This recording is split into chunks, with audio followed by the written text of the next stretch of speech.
Eh, kita akan masuk dalam acara firman dan kita berdoa lebih dulu ya. Bapa di surga, terima kasih bahwa dalam kebaktian ini kami kembali mendapatkan kesempatan dan kebebasan untuk membaca, mendengar, mempelajari, merenungkan sebagian firman Tuhan. Dan kami sekali lagi mohon supaya Kau hadir baik di sini di gereja maupun di manapun ada jemaat yang mengikuti kebaktian yang melalui YouTube Live. Tuhan, bimbing seluruh acara firman baik dalam penyampaian maupun dalam penerimaan. Tolong hamba-Mu dalam menyampaikan, berikan kekuatan jasmani, pikiran, dan suara. Berikan pengurapan, berikan kata-kata, berikan apapun yang dia butuhkan. Dan seluruh firman disampaikan dengan baik, dengan benar, dan dengan sejelas-jelasnya. Lengkapi bungkus firman-Mu dan kuasa dan pekerjaan roh-Mu. Baik jangan semuanya keluar dan kembali dengan sia-sia. Tapi biarlah semuanya tertanam, tumbuh berbuah dalam kehidupan kami, untuk kemuliaan nama Tuhan. Kami juga berdoa untuk kami semua dalam mendengar, berikan kami hati yang terbuka, kesegaran, konsentrasi yang baik dari awal sampai akhir, dan terang secukupnya supaya kami bisa mengerti, dan tak kami mengerti berikan kami ketundukan. Biarlah seluruh firman ini bisa mendapat tempat yang baik dalam diri kami, dan kami lakukan dalam kehidupan kami, dan kalau boleh kami beritakan kepada orang lain. Kami sadar juga setan pasti bekerja dalam setiap acara firman. Sekali lagi kami mohon Kau kuatkan semua kami menghadapi godaan setelahnya di dalam bentuk apapun. Terima kasih Bapa. Dalam nama Yesus kami berdoa. Amin. Saudara, kebaktian minggu lalu itu khotbahnya itu ada kesalahannya. Dan karena itu saya ulang hari ini, tetapi saya sekaligus merevisi. eh Kesalahannya sebetulnya sangat sedikit, tapi efeknya banyak. Karena kesalahannya terjadi pada waktu saya tanya kepada ChatGPT tentang kisah Rasul 18 ayat 21, dan saya salah ketik kisah Rasul, yang saya tanyakan kisah Rasul 18 ayat 22. Jadi karena itu jawaban ChatGPT-nya ya tentu saja salah semua. Jadi kesalahan kecil berakibat pada kesalahan yang sangat banyak, dan pada bagian akhirnya juga merujuk ke bagian sana, maka semuanya jadi kacau balau. Betulnya pada waktu khotbah itu saya sudah merasakan ini apa-apaan nih kok seperti ini. Tapi saya tidak ada waktu ya untuk ngecek dan sebagainya. Baru setelah selesai khotbah saya cek, wah ini salah. Hanya salah ketik satu angka itu menjadi kesalahan yang kacau. Jadi karena itu hari ini kita mengulang khotbah itu, tapi saya revisi dan saya tambah sehingga tetap berbeda, dan sekalipun ada persamaan tapi ada banyak perbedaan, ada banyak penambahan ya.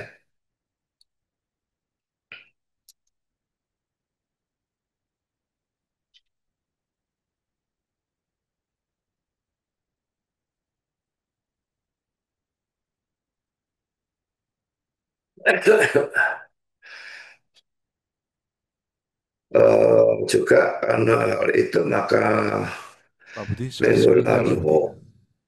eh, video di YouTube itu di take down ya, di delete ya, dan digantikan dengan yang khotbah hari ini. Kisah Rasul 18 ayat bentar.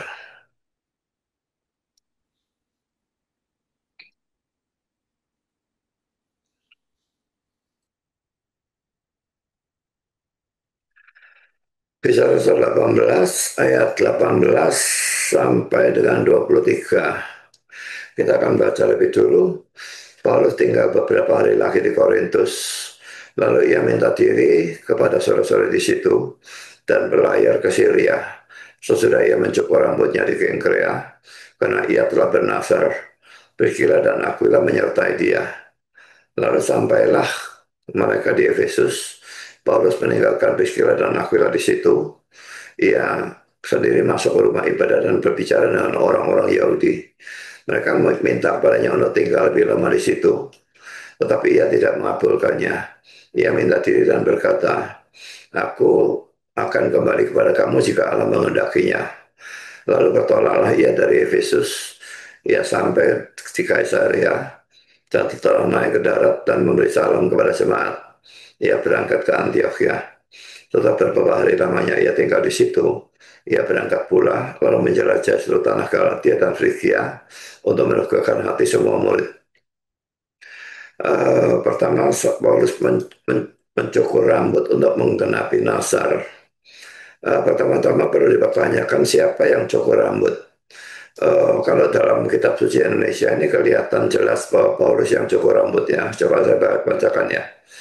Paulus tinggal beberapa hari lagi di Korintus, lalu ia istilah Paulus kan ya, minta diri kepada saudara di situ dan berlayar ke Syria. Sesudah yakni Paulus lagi, mencukur rambutnya di Kengkrea. Nah, karena tidak ada orang lain di sini kecuali Paulus, maka kata iya dua kali ini pasti menunjuk pada Paulusnya. Jadi kalau dilihat dari terjemahan ini, maka jelas bahwa Paulus yang mencukur rambut.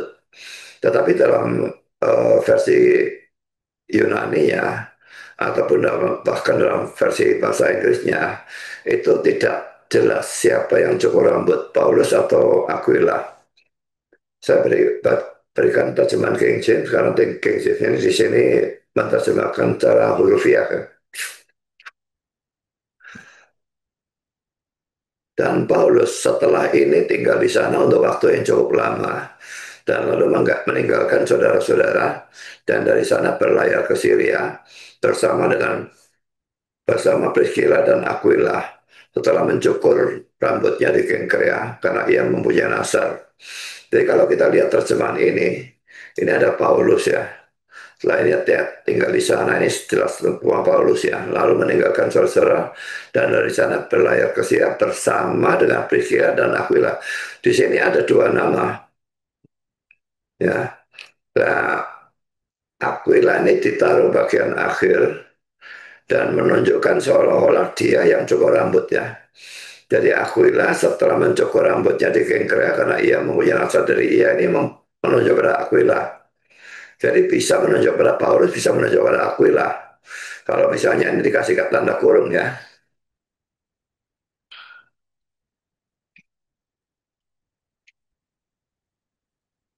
tanda kurung seperti begini ya. Maka Paulus ini mencukur rambut. Karena ini tanda kurung ini kayak eh, apa ya, tambahan di tengah-tengahnya. Tapi tanda kurung di sini tidak bisa diketahui siapa yang cukur rambut dari kata bahasa aslinya atau Inggrisnya ya. Jadi terjemahan King James ini cocok dengan aslinya dalam hal susunan kalimatnya. Sehingga menunjukkan bahwa orang yang cukur rambut itu bisa Paulus, bisa juga Aquila.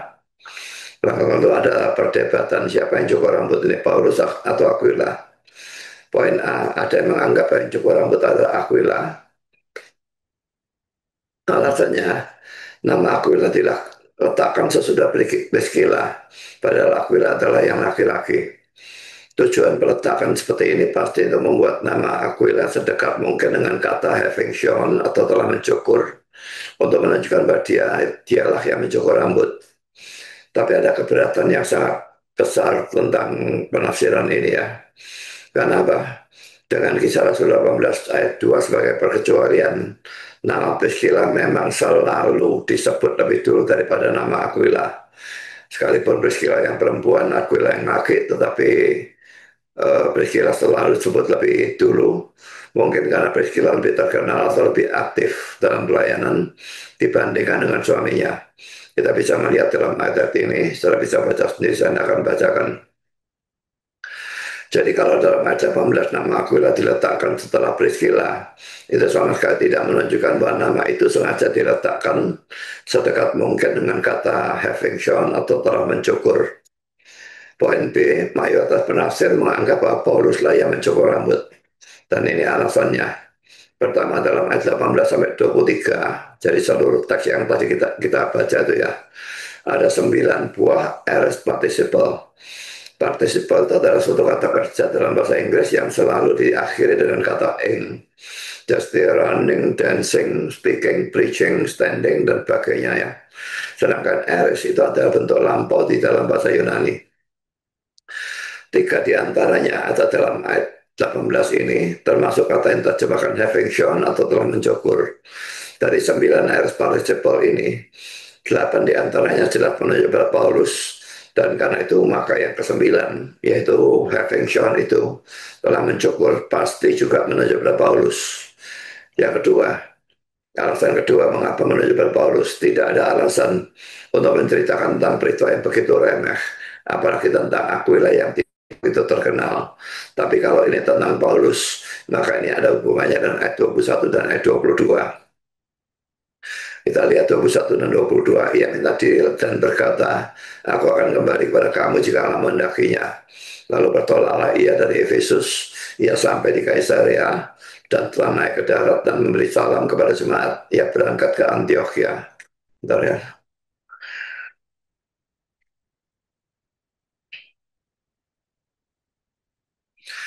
Betulnya mestinya saya ambil dari ayat 20-nya saja ya. Biar lebih jelas.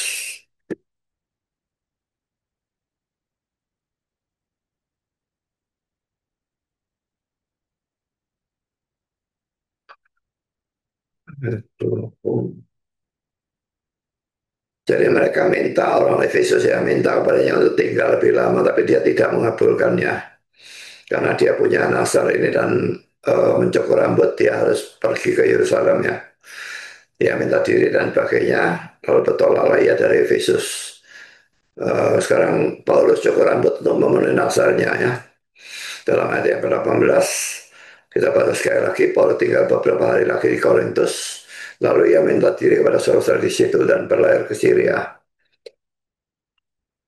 Sesudah ia mencukur rambutnya di Kengkrea, karena ia telah bernasar. Priscilla dan Aquila menyertai dia. Sekarang di sini pertanyaan yang saya tanyakan kepada ChatGPT yang oh bukan ini lain pertanyaannya, tapi pertanyaan di bawah yang salah salah tanya itu ya. Sekarang saya tambah ini yang tidak ada dalam minggu lalu. Nasar apa yang didasarkan oleh Paulus dalam kisah 18 ayat 18? Ini jawaban ChatGPT. Pertanyaan yang sangat baik dan memang menarik karena kisah Rasul 18 ayat 18 menyebutkan dengan singkat bahwa Paulus menggunting rambutnya di Kengkrea karena ia bernasar. Tetapi Lukas tidak menjelaskan nasar apa yang dimaksud.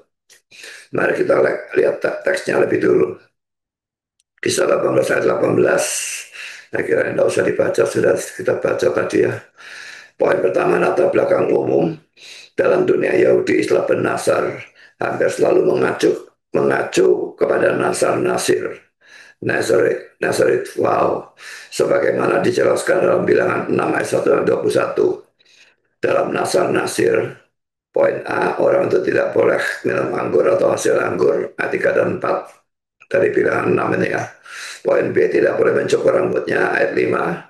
Dan poin C, dan tidak boleh mendekati mayat, ayat 6 dan 7. Pada akhir masa nasarnya, ia menggunting rambutnya dan mempersembahkan korban di bait Allah. Bilangan 6 ayat 13 sampai 18. Karena itu, ketika kisah 18 ayat 18 menyebut Paulus menggunting rambutnya karena ia bernasar, banyak menafsir melihat ini sebagai tanda selesainya suatu nasar nasir. Nasir ini orang yang bernasar ya, suatu nasar dari orang nasir ya. Uh, karena kedua, pandangan umum para penafsir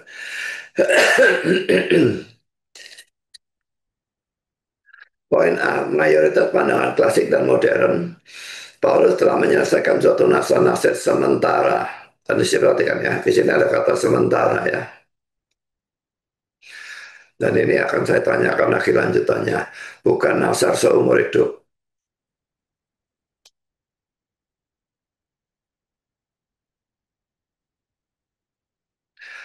Lalu tindakan menggunting rambut di Kengkrea menandakan bahwa masa nasalnya sudah berakhir dan dia akan membawa rambut itu ke Yerusalem untuk dibakar sebagai bagian dari upacara penyelesaian nasar. Lihat kisah Rasul 21 ayat 23-24. Alasan pandangan ini, pertama, ungkapan menggunting rambut cocok dengan praktek nasir, bilangan 6 ayat 18. Dan kedua, dalam kisah Rasul 21 ayat 23-24. Paulus juga terlibat dengan orang-orang yang bernasar dan menunjukkan bahwa ia tidak menentang adat Yahudi. Ketika Kengkrea, pelabuhan di Korintus, adalah tempat terakhir sebelum ia naik kapal menuju Syria.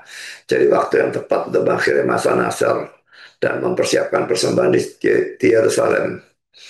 Lalu penafsir yang mendukung Pertama Calvin dalam buku tafsirannya tentang kisah 18 ayat 18, F.F. Bruce dalam buku tafsiran tentang kitab kisah para rasul, I.H. Marshall buku tafsiran X juga tentang kisah rasul, R.C. H. Lansky The Interpretation of the Acts of the Apostles, dan poin E, ini bukan William Jackson ya. William Jackson tidak menulis kisah Rasul. Jadi ini penggantinya Simon Kitomakan, ini dosen saya dulu. Dia yang menulis kita. Ini memang uh, melanjutkan ya, karena William Jacksonnya mati maka dilanjutkan oleh dia. Jadi buku kisah Rasul ini dia yang menulis, bukan bukan William Jackson. Ini kata-kata dari Calvin.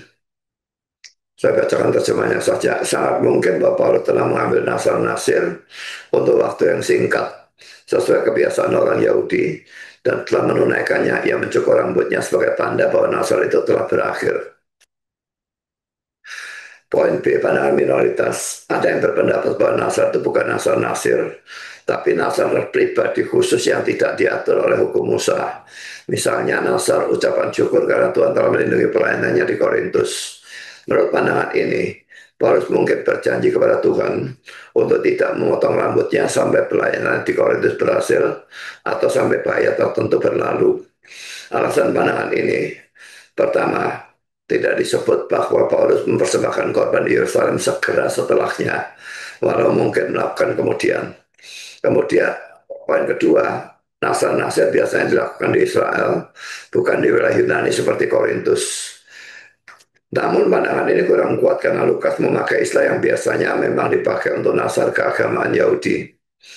Nah, kesimpulannya, jadi Nasar Paulus di kisah 18 ayat 18 hampir pasti adalah Nasar-Nasir sementara, lagi kata-kata sementara ya, yang dilakukan sebagai tanda dedikasi atau ucapan syukur pada Allah.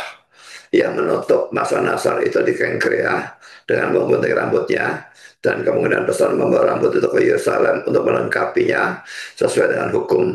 Bilangan 6 ayat 18 bandingkan kisah Rasul 21 ayat 24. Sebagai catatan tambahan, menariknya, tindakan ini tidak menunjukkan bahwa Paulus masih terikat hukum dalam arti legalistik. Legalistik itu berbuat baik supaya selamat itu ya. Melainkan mencerminkan prinsipnya sendiri dalam 1 Korintus 9 ayat 20. Bagi orang Yahudi, aku menjadi seperti orang Yahudi supaya aku memenangkan orang Yahudi. Jadi, ya apa yang dilakukan semua itu untuk menjadikan dirinya sesuai dengan orang Yahudi ya. Sekarang kita baca tentang peraturan Nasar itu di dalam Bilangan 6:1-21. Tuhan berfirman kepada Musa, berbicaralah kepada orang Israel dan katakanlah kepada mereka, apabila seseorang laki-laki atau perempuan mengucapkan Nasar khusus, yakni Nasar orang Nasir, untuk mengkhususkan dirinya bagi Tuhan, maka haruslah ia menjauhkan dirinya dari anggur dan minuman yang memabukkan. Jangan minum cuka anggur atau cuka minuman yang memabukkan, dan jangan meminum suatu minuman yang dibuat dari buah anggur, dan jangan memakan buah anggur, baik yang segar maupun yang kering.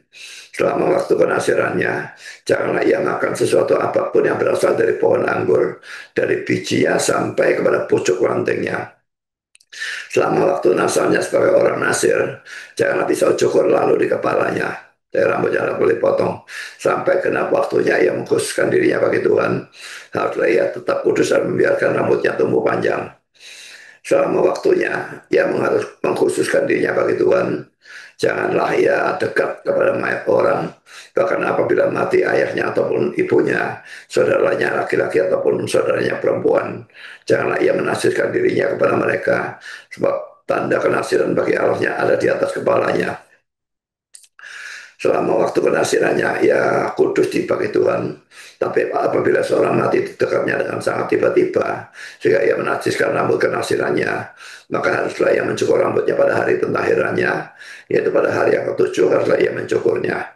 Pada hari yang ke-8 haruslah ia membawa 2 ekor burung tekukur, atau 2 ekor anak burung merpati pada imam ke pintu kemah pertemuan. Maka haruslah imam mengolah yang seekor menjadi korban penghapus dosa dan yang lain menjadi korban bakaran. dan mengadakan pendamaian bagi dia. Oleh karena dia telah berdosa dengan berada dekat mayat. Pada hari itu juga ia harus menguduskan kepalanya dan mengkhususkan waktu kenasirannya bagi Tuhan. Ia harus membawa seekor domba jantan berumur setahun menjadi korban penebus salah. Hari-hari yang sudah lewat dianggap batal karena rambut kenasirannya telah menjadi najis. Dan inilah hukum tentang seorang nasir. Apabila waktu penasirannya genap, ia harus dibawa ke pintu kemah pertemuan dan ia harus mempersembahkan sebagai korban persembahannya pada Tuhan seekor domba jantan berumur setahun yang tidak bercela untuk korban bakaran dan seekor domba betina berumur setahun yang tidak bercela untuk korban penghapus dosa dan seekor domba jantan yang tidak bercela untuk korban selamatan.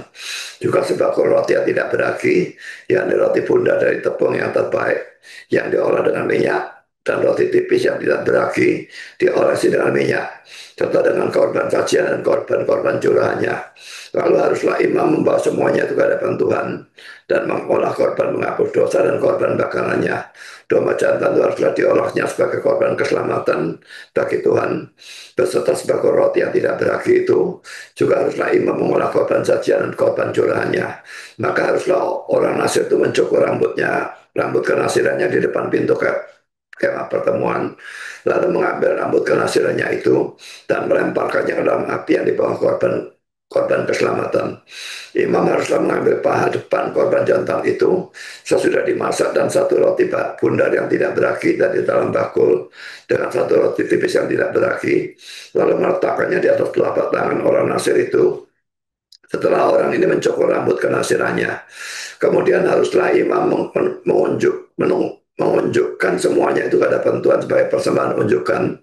Semuanya itu menjadi bagian kudus bagi imam, beserta dada persembahan unjukan, beserta persembahan khusus. Sesudah itu baru boleh orang nasir itu minum anggur. Itu hukum tentang orang nasir yang menasarkan persembahannya kepada Tuhan berdasarkan kenasirannya. Belum dihitung apa yang ia mampu mempersembahkan di samping itu, sesuai dengan bunyi nasar yang diikrarkannya. Demikian harus dilakukannya dia berdasarkan hukum tentang kenasirannya. Untuk orang yang sedang berada di luar Palestina atau Israel ya, maka orang itu boleh cukur rambut di tempat itu, tetapi rambutnya harus dibawa ke Yerusalem untuk dibakar di mezbah bait Allah. Mungkin ini juga merupakan alasan mengapa Paulus begitu bersikeras untuk pergi ke Yerusalem, meninggalkan orang Efesus yang ingin mendengarkan firman Tuhan dari dia. Ayat 20 dan 22 yang tadi sudah kita baca ya. Sekarang kita baca ulang lah. Mereka minta kepadanya untuk tinggal lebih lama lagi lebih lama di situ, tapi ia tidak mengabulkannya. Ya, minta tinggal lebih lama itu pasti untuk belajar firman. Mereka ingin mendengar firman dari dia, tapi dia tidak mengabulkan. Ia minta diri dan berkata, aku akan kembali pada kamu jika Allah menghendakinya. Lalu bertolaklah ia dari Efesus. Ia sampai di Kaisarea dan setelah naik ke darat dan memberi salam pada jemaat, ia berangkat ke Antioquia. Bandingkan juga dengan hal yang serupa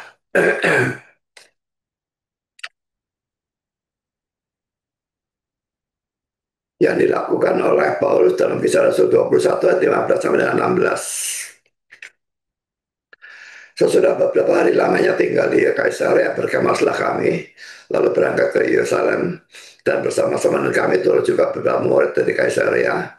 Mereka membawa kami ke rumah seorang yang bernama Manason. Ia dari Siprus dan sudah lama menjadi murid. Kami akan menumpang di rumahnya. Ketika kami tiba di Yerusalem, semua saudara menyambut kami dengan suka hati. Pada keesokan harinya pergilah Paulus bersama-sama dengan kami mengunjungi Yakobus. Semua penatua telah hadir di situ. Paulus memberi salam kepada mereka, lalu menceritakan dengan terperinci apa yang dilakukan Allah di antara bangsa-bangsa lain oleh pelayanannya. Mendengar itu mereka memuliakan Allah. Lalu mereka berkata kepada Paulus, saudara, lihatlah, beribu-ribu orang Yahudi telah menjadi percaya dan mereka semua rajin memelihara hukum Taurat. Tapi mereka mendengar tentang engkau bahwa engkau mengajar semua orang Yahudi yang tinggal di antara bangsa-bangsa lain untuk melepaskan hukum Musa. Sebab engkau mengatakan supaya mereka jangan menyunatkan anak-anaknya dan jangan hidup menurut adat istiadat kita. Jadi bagaimana sekarang? Tentu mereka akan mendengar bahwa engkau telah datang kemari. Sebab itu lakukanlah apa yang kami katakan ini. Di antara kami ada 4 orang yang bernasar.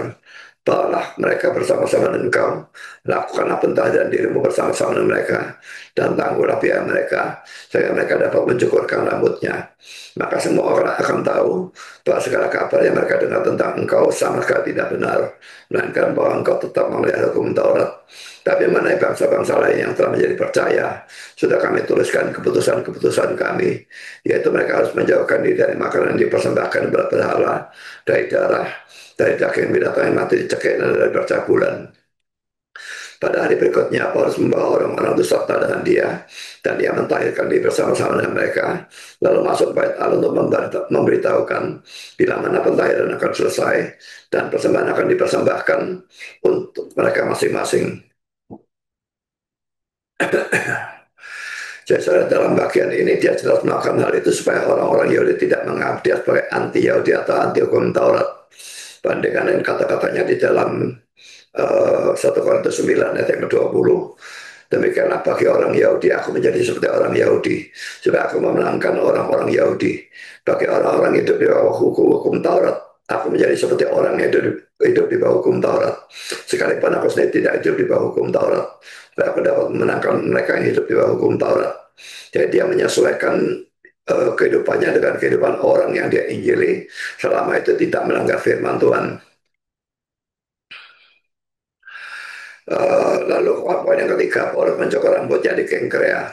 Tadi kita lihat ya bahwa Paulus itu uh, tidak mencukur rambut atau bernasar itu secara sementara kan ya. Nah, ada nasar yang seumur hidup, dan itu yang saya tanyakan ya. Ini saya tanyakan, apakah ada nasar seumur hidup? Ini jawaban dari ChatGPT ya. Ya, dalam Alkitab ada nasar seumur hidup, tapi sangat jarang dan sifatnya spesial, bukan norma bagi umat Tuhan secara umum. Berikut penjelasan lengkapnya. Nasar seumur hidup memang ada, nasar nasib seumur hidup. Nasar nasib biasanya bersifat sementara. Ini bilangan 6 yang tadi kita baca itu ya. Namun Alkitab mencatat beberapa orang yang dipanggil Allah secara khusus menjadi nasir seumur hidup. Poin A, Simpson, Hakim 13 ayat 5-7. Anak itu harus menjadi seorang nasir Allah sejak dari kandungan. Ini bentuk paling eksplisit. Simpson tidak memilih nasar itu. Allah sendiri menetapkannya melalui malaikat. Poin B, Samuel 1 Samuel 1 ayat 11. Hana berkata, Hana ini mamanya Samuel ya, aku akan menyerahkannya pada Tuhan seumur hidup, dan pisau cukur tidak akan menyentuh kepalanya. Walaupun istilah nasir tidak dipakai secara eksplisit, ciri-cirinya cocok dengan nasar nasir. Poin C, Yohanes Pembaptis, Lukas 1 ayat 15. Ia tidak akan minum anggur atau minuman keras. Ini tipikal ciri nasir, dan banyak penafsir menganggap ia semacam nasir seumur hidup, walaupun tidak disebutkan formal. Yang kedua, nasir seumur hidup hanya bila Allah sendiri menetapkan atau mengampukan. Perhatikan pola dari tiga tokoh di atas. Pertama, nasar itu tidak dimulai oleh orang yang bersangkutan, tetapi ditetapkan langsung oleh Allah, Simpson dan Yohanes Pembaptis ini ya, atau dinasar oleh orang tua dengan campur tangan Allah, ini Samuel. Poin kedua, nasar ini berhubungan dengan rencana keselamatan Allah, bukan pilihan pribadi semata. Karena itu nasar seumur hidup bukan opsi umum, dan mengikat seumur hidup hanya bila datang dari Allah sendiri. Ketiga, hukum nasar dalam PL tidak menganjurkan nasar seumur hidup. Bila 6 memberikan prosedur nasar waktuan, bukan nasar permanen. Bahkan poin A dari ritual penyelesaian nasar, ayat 13-21, tidak ada instruksi untuk nasar yang berlangsung selama-lamanya, kecuali nasar khusus yang ditentukan Allah. Artinya, norma sama dengan nasar sementara. Keistimewaan nasar seumur hidup dalam rencana Allah. Poin 4, apakah orang Kristen boleh membuat nasar seumur hidup? Secara prinsip boleh, tetapi harus sangat berhati-hati.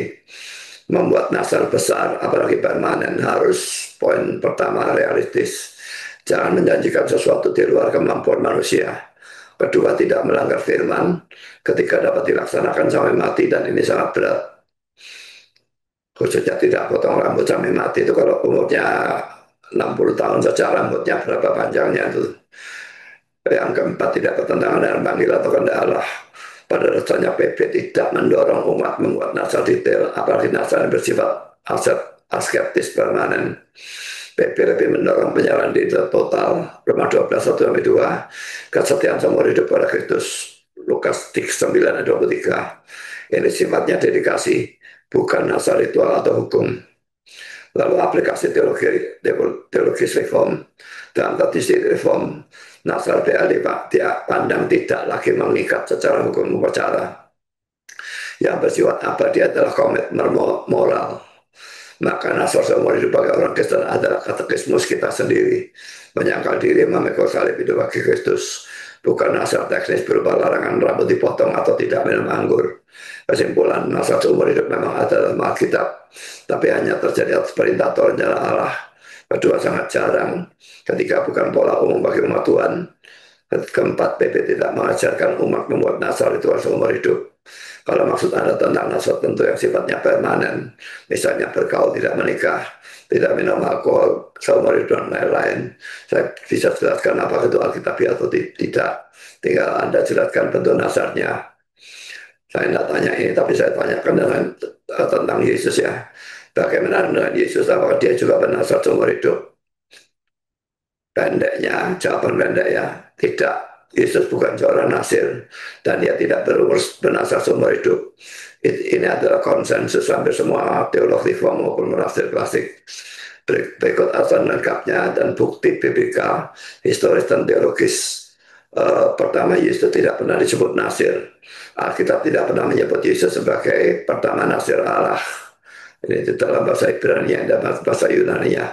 Atau seorang yang bernasar, yang adalah gelar Nazarin, orang Nazaret, yaitu orang yang berasal dari kota Nazaret, bukan Nasir atau Nazarit yang lainnya. Bunyinya mirip tetapi berbeda. Dia disebut ini karena dia seorang yang berasal dari Nazaret ya. Memang dia dilahirkan di Bethlehem, tapi dia dibesarkan di Nazaret, sehingga dikatakan Nazaret. Ini dua istilah yang berbeda total dalam Ibrani maupun Yunani. Dua, Yesus melakukan hal-hal yang dilarang bagi Nasir. Hukum Nasir bilangan 6 memiliki 3 pantangan utama. Tidak minum anggur atau produk anggur, tidak memotong rambut, tidak menyentuh mayat. Yesus melanggar semua larangan itu jika diterapkan pada dia. Poin A, Yesus minum anggur. Yohanes 2:11, Yesus mengubah air menjadi anggur. Jelas dia juga ikut minumnya. Matius 26:29, Yesus berkata bahwa ia tidak minum lagi. Berarti dia pernah minum satu kali itu ya. Hasil pokok anggur sampai kerjaan Bapak yang berarti ia minum anggur sebelumnya. Kalau Yesus nasir itu mustahil. Poin B, tidak ada bukti Yesus membiarkan rambut tumbuh panjang. Gambar Yesus berambut panjang atau tradisi seni, bukan sejarah. Selain itu kebiasaan Yahudi abad pertama adalah pria berambut pendek. Poin C, Yesus menyentuh dan membangkitkan orang mati. Anak janda di Nain, Lukas 7:14. Putri Yairus, Matius 9:25, dan Lazarus dalam Yohanes 14. Lazarus ini kok tidak pernah ada dia menyentuh pada waktu Lazarus mati ya. Nasir akan menjadi najis jika menyentuh mayat. Bilangan 6-7. Yesus tidak berdosa, artinya ia tidak sedang terikat nasar yang membuat tindakan itu dilarang. Poin ketiga, Yesus tidak menjalankan pola hidup asketis nasir. Yesus secara eksplisit membedakan dirinya dari Yohanes Pembaptis yang mungkin menjalankan pola hidup seperti nasir. Yohanes datang, ia tidak makan dan tidak minum. Anak manusia datang, ia makan dan minum. Dan mereka berkata, ia seorang pelaut dan peminum. Jadi ini mau tidak makan, tidak minum juga. Kalau sambungannya sudah baca, dia juga dikritik. Tapi Yesus itu datang melakukan sebaliknya, dikritik juga. Dia seorang pelaut dan peminum dan sebagainya ini ya. Yesus dengan sadar menunjukkan bahwa ia bukan model asketis dan dengan itu juga bukan nasir. Empat, pandangan teolog reform dan historis. Semua teolog besar, teolog reform besar, Calvin, Turretin, Owen, Bavinck, Berkhoff, Shedd, Hutz, dan lain-lain setuju bahwa Yesus bukan nasir. Nasir adalah bagian hukum seremonial PL. Yesus mengenapi hukum itu bukan menjalankannya sebagai bagian hidupnya. Calvin dalam tafsirannya tentang agak-agak diterjemahkan ini bilangan pasal 6 Nazareth figure. Jadi nah, orang yang ini maksudnya Nazaret ini yang mana nih? Ada suatu figur yang menunjuk untuk kemurnian dan keterpisahannya yang digenapi secara sempurna di dalam Kristus. Bukan suatu perintah Kristus sendiri, bukan suatu perintah Kristus sendiri, bukan perintah yang Kristus sendiri taati sebagai seorang nasir. Poin yang kelima, ini apa sih? Yang Yesus genapi bukan asal, melainkan makna simboliknya. Yesus mengenapi makna dari nasir. Pertama, kesucian sempurna. Kedua, pemisahan bagi Allah. Tetapi yang mengenapi makna itu sebagai Mesias, bukan sebagai seorang nasir literal. Nasir adalah tipologi, bukan identitas Yesus. Keenam, sumber kebingungan. Nah, Nasarine dan Nasirit ya. Ini tidak sama ya. Beberapa orang salah karena Yesus disebut Nasarin, orang Nasaret punya mirip dengan Nasarit, orang Benasar dalam bahasa Ibrani atau Aram dan Yunani. Dua kata itu tidak punya hubungan etimologis. Arti ini Ibrani, ini Yunani. Saya kira tidak usah saya bacakan ya. Jadi Yesus orang Nasaret tidak ada hubungannya dengan Yesus orang Nasir. Kesimpulan Yesus tidak bernasar seumur hidup dan tidak menjalankan nasar nasir. Ia minum anggur melanggar pantangan nasir. Ia menyentuh mayat melanggar pantangan nasir. Ia tidak dikabarkan berambut panjang tidak cocok untuk nasir. PP membedakan dia dari Yohanes Pembaptis yang hidup asketis. Para teolog reform menegaskan Yesus bukan nasir literal. Yesus adalah yang kudus tapi bukan nasir. Kalau Anda ingin, saya juga bisa menjelaskan mengapa beberapa orang Kristen salah menafsir Yesus sebagai nasir atau hubungan nasir dengan keudahan Kristus dalam tipologi. Contohnya kan mengapa Yesus digambarkan berambut panjang, sehingga tadi saya sudah menyinggung ya. Ada beberapa alasan historis dan artistik, tapi tidak ada bukti alkitabiah maupun arkeologis bahwa Yesus berambut panjang. Gambaran rambut panjang itu berasal dari tradisi seni, bukan fakta sejarah. Berikut penjelasan lengkapnya. Pertama, budaya Yahudi abad pertama, pria umumnya berambut pendek. Catatan sejarah Philo, Josephus, arkeologi dan relief Yahudi abad pertama menunjukkan pria Yahudi berambut pendek dan berjenggot rapi. Ini mengikuti budaya umum Romawi Yunani, di mana rambut panjang pada pria justru dianggap tidak lazim. Rambut panjang sering diasosiasikan dengan Nasir, bilang pasal 6, tapi Yesus bukan Nasir. Bahkan Rasul Paulus yang hidup sejaman dengan Yesus berkata, bukankah alam sendiri mengajarkan kepadamu bahwa jika laki-laki berambut panjang itu memalukan baginya? 1 Korintus 11 ayat 14. Ayat ini menunjukkan norma umum dalam dunia Mediterania abad pertama. Rambut panjang pada pria tidak wajar. Kalau Yesus berambut panjang, Paul tidak mungkin menulis demikian. Poin kedua, tidak ada lukisan atau patung Yesus dari abad pertama. Tidak ada gambaran fisik Yesus dari lukisan abad pertama. Ukiran sinagog, patung Romawi, catatan para saksi mata. Jadi tidak ada dasar visual historis bahwa Yesus berambut panjang.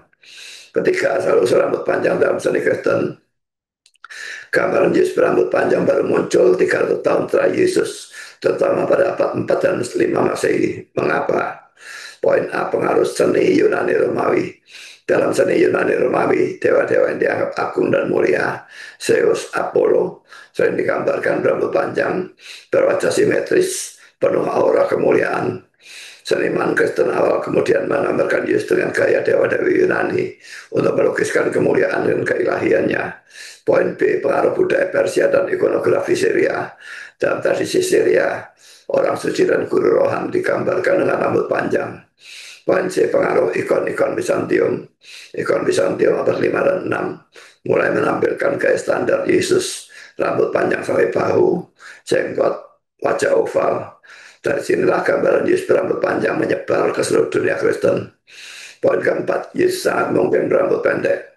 Jika kita menggabungkan budaya Yahudi abad pertama, norma pria Mediterania, Paulus yang menegaskan rambut panjang pada pria adalah memalukan.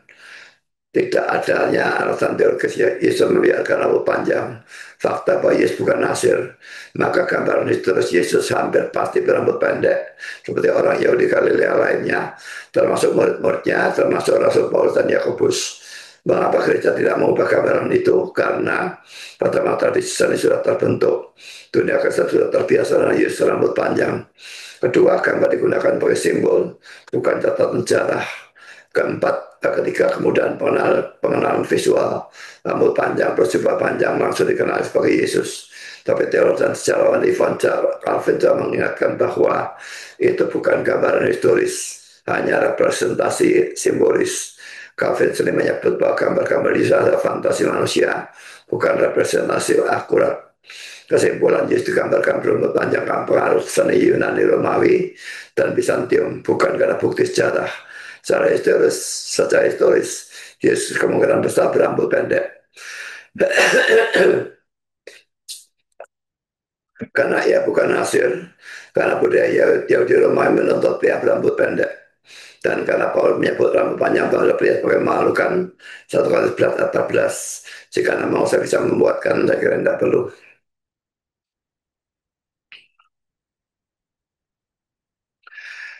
Ya jadi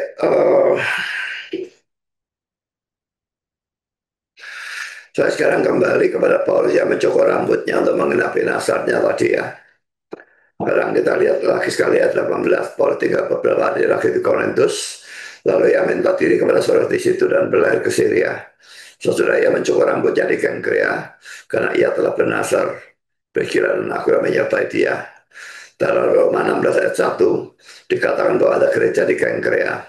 Kita baca Roma 16 ayat 1. Aku meminta perhatianmu terhadap VP saudari kita yang melayani jemaat di Kengkrea. Setelah Paulus saya mendirikan gereja ini, dan ini menunjukkan bahwa kemanapun Paulus pergi, untuk cukur rambut sekalipun, ia selalu meninggalkan jejak, yaitu hasil pemberitaan Injilnya berupa suatu gereja.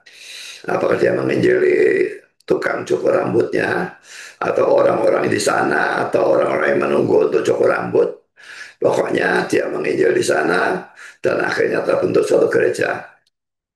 Sebagai penerapan jejak yang bagaimana saya tinggalkan kalau saudara pergi ke suatu tempat, gosip atau fitnah, hutang yang saudara tidak bayar, musuh atau orang yang geger dengan saudara, atau hasil pemberitaan Injil seperti Paulus. Maukah saudara lebih banyak memberitakan Injil sehingga bisa meninggalkan jejak seperti Paulus? Saudara jangan sia-siakan pelajaran pemahaman Alkitab di mana saya mengajar untuk memberitakan Injil ya. Jadi terapkan pembangunan pribadi itu, lakukan supaya ajaran itu tidak sia-sia. Sekarang saya lanjutkan dengan poin yang kedua, Paulus di Efesus. Pertama, Paulus memberitakan Injil pada orang Yahudi di sinagog, ayat yang ke-19. Lalu sampailah mereka di Efesus, Paulus meninggalkan Priscilla dan Aquila di situ. Ia sendiri masuk ke rumah ibadah dan berbicara pada orang-orang Yahudi. Dalam kisah 18 ayat 6, waktu pemberitaan Injil ditolak di Korintus, ia mengepaskan debu terhadap orang Yahudi yang menentangnya dan berkata bahwa ia akan memberitakan Injil kepada orang-orang non-Yahudi. Tapi ini tidak berlaku untuk semua orang Yahudi di seluruh dunia, tapi hanya untuk orang Yahudi di Korintus saja. Karena itu waktu tiba di Efesus, hal pertama yang ia lakukan adalah pergi ke sinagog untuk memberitakan Injil kepada orang-orang Yahudi. Dan saudara, waktu di Korintus, dia Injil Yahudi ditolak, dia lepaskan debu dan dia berkata dia akan pergi pada bangsa lain. Tapi itu hanya berlaku di sana. Di tempat lain, dia selalu Injil Yahudi dulu. Jadi jangan nolak, baru dia pergi kepada non-Yahudi. Itu kebiasaan yang dilakukan oleh Paulus dan memang seharusnya demikian. Sebagai penerapan, jangan pukul rata suatu bangsa atau golongan atau agama atau aliran. Hanya karena sudah melihat bahwa sebagian dari mereka adalah orang-orang yang brengsek.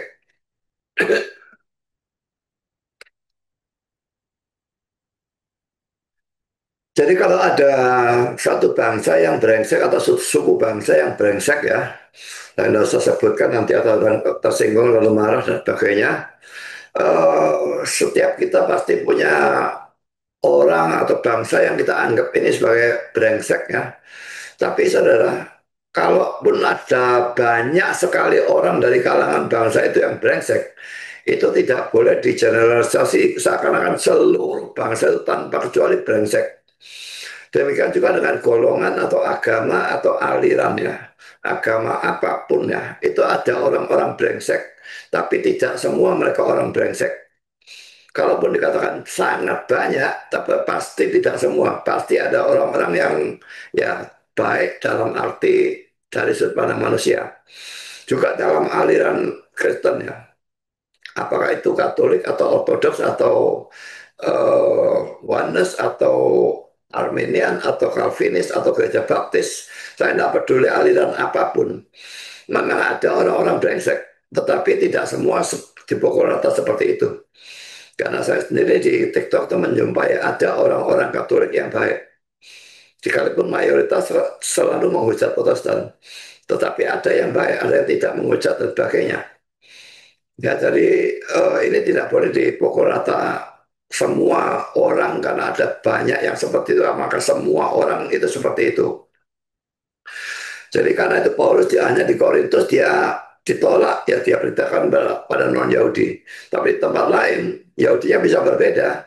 Maka dia beritakan kepada Yahudi dulu. Ditolak lagi dia beritakan kepada orang-orang non Yahudi. Sekarang poin yang kedua, orang-orang Yahudi itu meminta Paulus untuk tetap di sana untuk pengajaran mereka.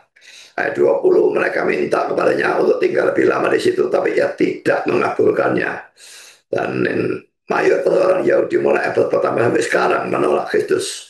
Tapi orang Yahudi di Efesus ini ternyata lain daripada yang lain. Laki-laki ya, kita tidak boleh generalisasi ya. Jadi Yahudi sekarang ini memang mungkin 99,99% itu menolak Kristus ya. Tetapi Yahudi pada saat itu banyak yang menerima Kristus. Rasul-rasul itu semua orang Yahudi ya. Uh, dan Yahudi di Efesus ini ternyata lainnya. Mereka justru ingin mendengar firman Tuhan atau Injil dari Paulus. Dan ini laki-laki menunjukkan bahwa sikap pukul rata atau generalisasi itu adalah sesuatu yang salah. Sekarang poin yang ketiga, Paulus menolak permintaan mereka, ayat yang 20.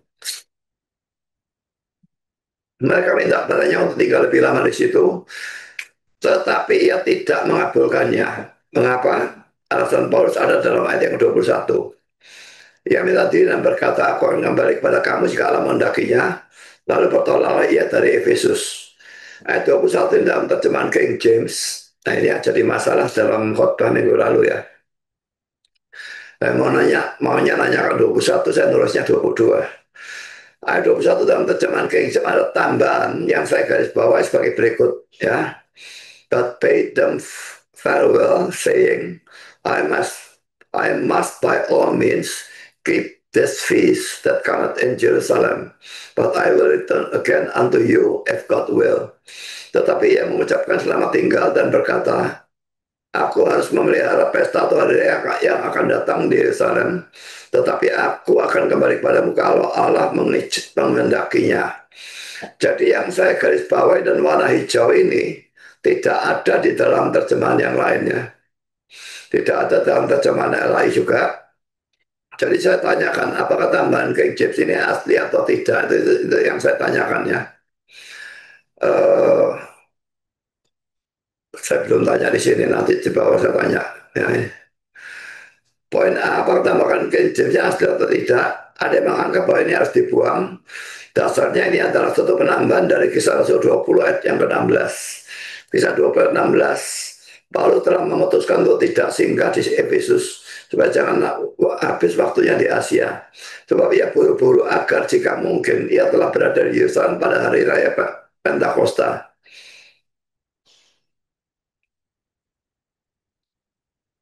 Ini tidak persis sebetulnya kalimatnya ya. Jadi tidak tahu kenapa diambil dari sini. Ada juga yang menganggap bahwa tambahan ini harus dipertahankan dan menganggap bahwa orang-orang tertentu membuangnya karena mereka mengira bahwa bagiannya bertentangan dengan ayat 22 dan seterusnya yang menunjukkan bahwa Paulus ternyata tidak pergi ke Yerusalem seperti yang dia katakan di sini. Sebagai catatan, perkiraan atau anggapan orang-orang sebetulnya salah karena dalam ayat 22 Paulus memang pergi ke Yerusalem. Lihat penjelasan tentang ayat 22 di bawah. Tapi sebelum itu kita tanya dulu tentang ayat 21-nya ya. Pertanyaan dalam ayat 21, oke, Kisah Rasul 18:21 versi King James, ada tambahan. Ini asli atau tidak? Jawaban ChatGPT pertanyaan yang sangat baik dan memang penting untuk tekstual kritik perjanjian baru. Kisah Rasul 18:21, tetapi sesudah berpamitan dari mereka, ia berkata, aku harus dengan segala cara merayakan hari raya yang akan datang di Yerusalem, tapi aku akan merayakan kembali kepadamu jika Allah mendaki. Lalu ia berlayar dari Efesus. Jadi bagian yang di garis bawah, yang dicatat dengan huruf merah ini yang tidak ada dalam terjemahan yang lain. Lalu Kisah Rasul 18:21 teks modern, misalnya NASB, NE 28, UPS 5, NIV, dan ESV, but on taking lah, saya langsung baca Indonesia saja. Tapi setelah berpamitan dari mereka, ia berkata, aku akan kembali kepadamu jika Allah menghendaki. Lalu ia berlayar dari Efesus. Jadi ini saja sudah beda dengan yang ini ya. Analisis tekstual kalimat tambahan. Aku harus dengan segala cara merayakan hari raya yang akan datang di Yerusalem. Tidak terdapat dalam naskah-naskah Yunani yang terbaik dan tertua seperti pertama Kodeks Sinaiticus diberikan simbol Aleph huruf pertama dalam abjad Yunani, abjad Ibrani, abad keempat. Poin kedua Kodeks Vatikanus B, simbolnya B ya, abad keempat. Yang ketiga, Kodeks Alexandrinus disebutkan simbol A, abad kelima. Dan keempat, Kodeks Efraimi Rescriptus diberi simbol C, abad kelima. Tambahan ini baru muncul dalam sebagian naskah Bizantin yang lebih mudah dan karena dimasukkan dalam tekstus Receptus yang yaitu teks dasar King James Version. Jadi King James diterjemahkan dari tekstus Receptus itu. Jadi karena itu di situ ada, maka diterjemahkan masuk dalam King James ya. Bagi kesimpulan, kalimat aku harus dengan segala cara merayakan hari raya yang akan datang di Yerusalem tidak asli. Itu adalah tambahan kemudian, kurung buka, kemudian ditambahkan oleh penyalin untuk menjelaskan alasan Paulus pergi ke Yerusalem. Versi-versi modern yang didasarkan pada teks kritis Nathal Allen dan UPS menghilangkan bagian itu karena bukti dari naskah-naskah tertua dan terbaik tidak mendukungnya. Kesimpulan akhir, kalimat aku harus dengan segala cara merayakan hari raya yang akan datang di Yerusalem tidak asli. Bagian asli hanyalah aku akan kembali kepadamu jika Allah menghendaki. Saya lanjutkan. Poin B, hari raya yang Paulus maksudkan itu bisa hari raya Pentakosta, bisa juga hari raya Paskah atau Passover. Jadi Paskah ini bukan Paskah Perjanjian Baru ya. Paskah Perjanjian Baru itu tidak pernah ada dalam seluruh Alkitab ya. Disebut Easter dalam bahasa Inggris.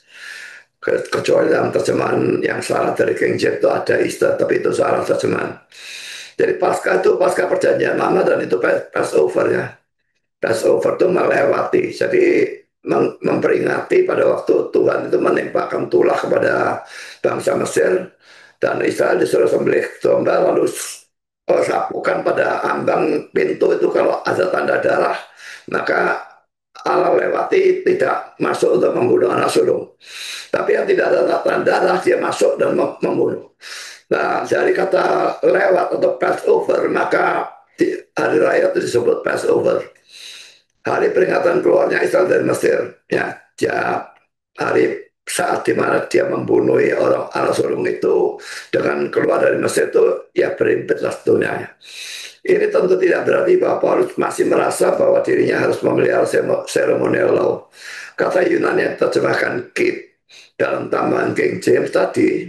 Nah, ini yang merujuk ke tadi. Kalau yang tadi itu salah, ya ini semua kacau semua. Makanya saya khotbah ulangkan itu karena hal ini ya. Diterjemahkan kita terjemahan King James dalam ayat 21 seharusnya bisa diartikan memperingati atau melewatkan waktu. Bukan sekali Paulus ingin ke Yerusalem, selain itu membakar rambutnya, juga sudah bisa bertemu dengan orang-orang Yahudi dari segala penjuru yang datang ke Yerusalem pada hari raya itu. Untuk apa? Jelas tidak bisa tidak untuk memberitakan Injil. Ya, dia tidak merayakan hari raya itu, tapi dia pergi ke sana untuk memberitakan Injil. Selain membakar rambutnya itu ya. Karena poin C, Paulus menghibur mereka dengan berkata bahwa ia akan kembali pada mereka kalau Allah menghendakinya. Ayat 21, yang minta diri dan berkata, aku akan kembali kepada kamu jika Allah menghendakinya. Lalu bertolaklah ia dari Efesus. Kata-kata jika Allah menghendakinya dalam LA, itu terjemahan lama ya, terjemahan lama ya. Kata-kata yang saya garis bawah itu diterjemahkan insya Allah. Sama seperti dalam surat Yakobus pasal 4. Ya, jika Tuhan menghendaki diterjemahkan insya Allah. Kata-kata ini menunjukkan bahwa Paulus betul-betul menyadari bahwa semua manusia tergantung pada Allah secara mutlak. Jadi jika Allah menghendaki itu akan terjadi, jika Allah tidak menghendaki itu tidak akan terjadi. Kehendak yang dimaksudkan di sini adalah rencana kekal Allah yang tadi rencanakan dia tetapkan pada saat dunia belum dijadikan, ya, atau saya sebut dengan minus tak terhingga. Sekarang ini kata-kata dari Calvin, kita semua mengakui bahwa kita tidak bisa menggerakkan satu jari tanpa pimpinannya.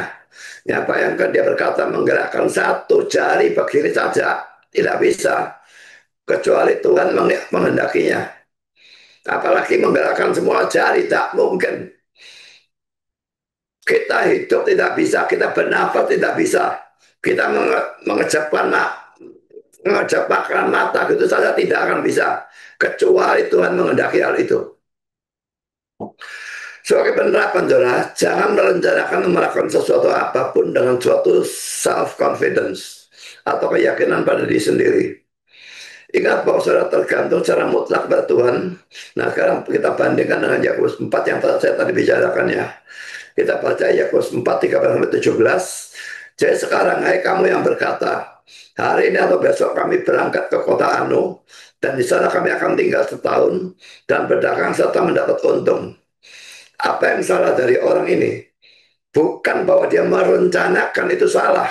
Perencanaan itu boleh. Tapi keyakinan atau self-confidence, yakin pada dirinya sendiri, kami akan berangkat ke kota Anu, di sana kami akan tinggal setahun, berdagang setelah mendapat untung.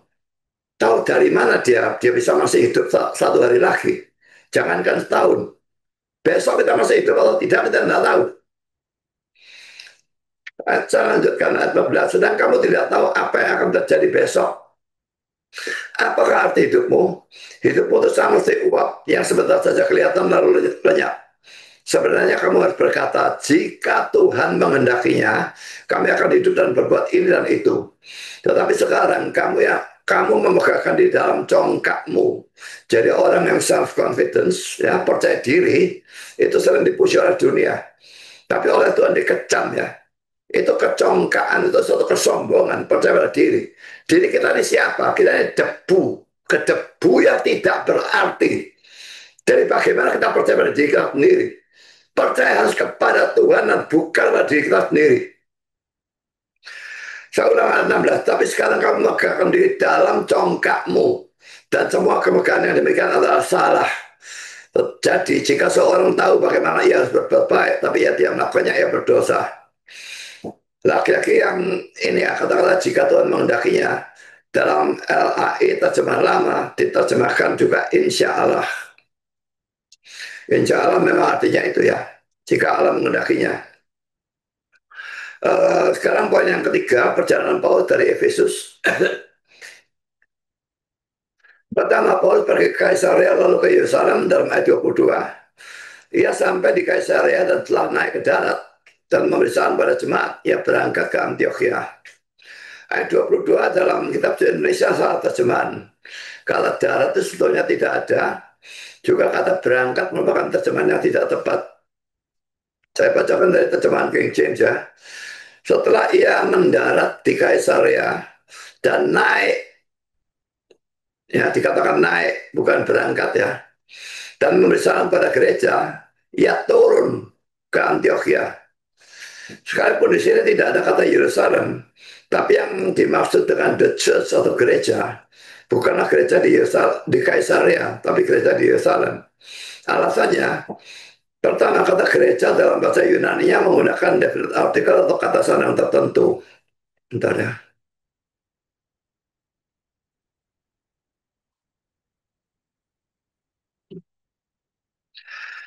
Karena itu, dalam bahasa Inggris diterjemahkan the church. Ini jelas menunjuk pada gereja Indo, yaitu gereja Yerusalem. Poin B, kalau ini menunjuk pada gereja Kaisaria dan bukan pada gereja Yerusalem, maka itu berarti bahwa dalam ayat 21 di atas, tambahan dari King James, lagi-lagi ya, kita mengacu ke atas. Kalau ini tidak diperbaiki, buyar semua khotbah yang kemarin itu ya. Paulus berdusta. Di samping itu, kalau ini ada gereja Kaisaria, maka tidak ada alasan untuk menceritakan hal ini di sini. Tapi kalau ini ada gereja Yerusalem, maka hal itu perlu diceritakan, yaitu untuk menunjukkan bahwa kata-kata Paulus dalam ayat 21 atau tambahan King James itu tidak dusta. Poin C, istilah gone up atau naik memang selalu digunakan kalau seorang pergi ke Yerusalem, karena Yerusalem terletak di atas bukit. Ini ayatnya saudara bisa baca sendiri ya. Tapi saudara sebagai catatan lihat ayat-ayat ini di dalam bahasa Inggris ya. Karena terjemahan bahasa Indonesia kurang tepat, tidak diterjemahkan naik, tapi hanya pergi atau apapun seperti tadi itu ya. Tapi seharusnya naik ya. Karena Yerusalem di atas bukit, maka pergi ke sana mesti naik. Lalu poin D, istilah went down atau turun, juga selalu digunakan kalau seorang pergi dari Yerusalem ke tempat lain. Ya, kalau di Yerusalem tinggi, kalau dari Yerusalem ke tempat lain, selalu dikatakan turun. Bandingkan dengan ayat ini, sudah bisa baca sendiri. Dan sebagai catatan juga untuk ayat ini, lihatlah dalam terjemahan bahasa Inggris, karena kitab Indonesia lagi-lagi menerjemahkan secara kurang tepat. Tidak diterjemahkan turun sebagaimana seharusnya, kecuali dalam satu ayat ini saja ya, Lukas 10 ayat 30 itu diterjemahkan turun. Tapi yang lain tidak tahu kenapa. Poin E, Kaisar terletak di tepi pantai, dataran rendah. Yerusalem terletak di sebelah tenggara dari Kaisaria dan terletak di atas gunung atau bukit, dataran tinggi. Sedangkan Antiochia terletak jauh di utara, lebih utara dari Kaisaria, dan terletak dekat dengan pantai atau dataran rendah. Saya ingin tunjukkan kepada saudara petanya ya. Bentar ini agak butuh waktu untuk buka ini. Mesti saya buka tadi.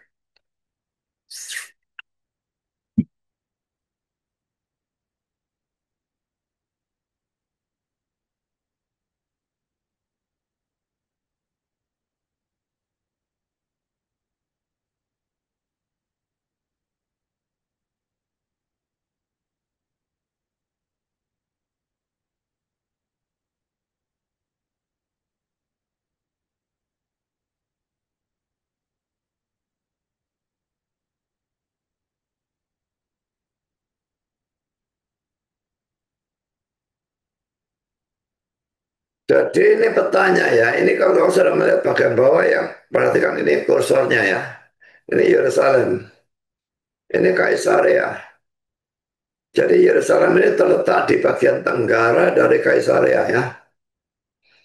Hampir selatan. Miringnya ini mendekati selatan. Tapi tenggara di sebetulnya tetap. Sedangkan Antioquia itu di sini. Jauh, jauh sekali di utara di sini. Ya. Jadi karena itu kita dengan memperhatikan ini ya, Antioquia di paling atas, Kaisaria di sini, Yerusalem paling bawah ya. Jadi petanya bisa dilihat tadi saya tunjukkan, karena itu yang dimaksud dengan gereja dalam ayat 22 ini tidak mungkin gereja Kaisaria.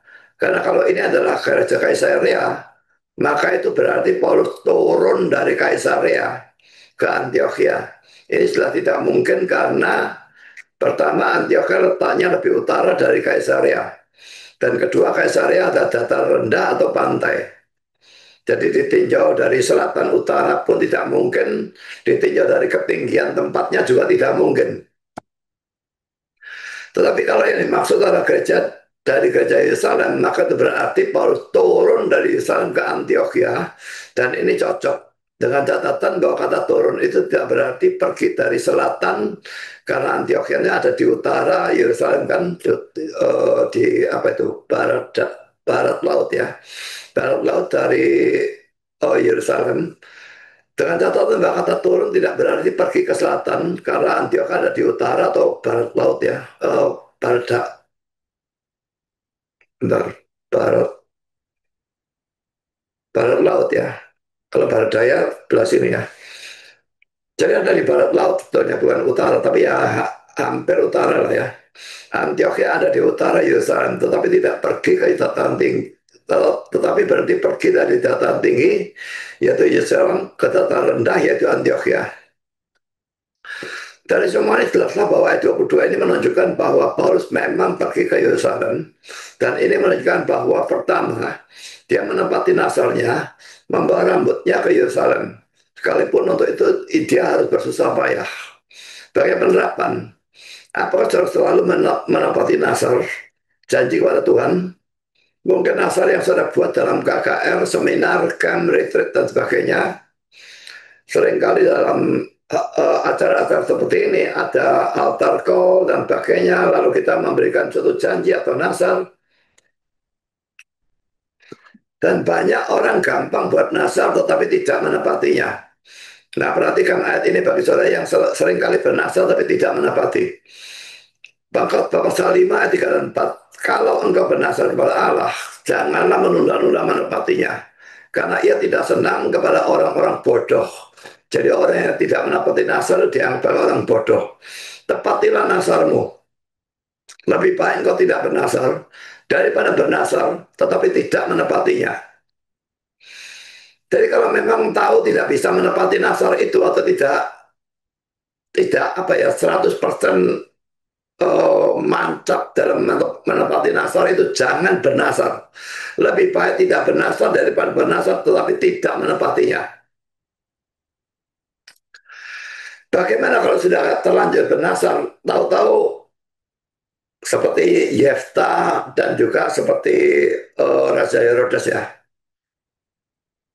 Yefta bernasar kalau dia menang perang, maka yang pertama keluar dari rumahnya akan dipersembahkan sebagai korban.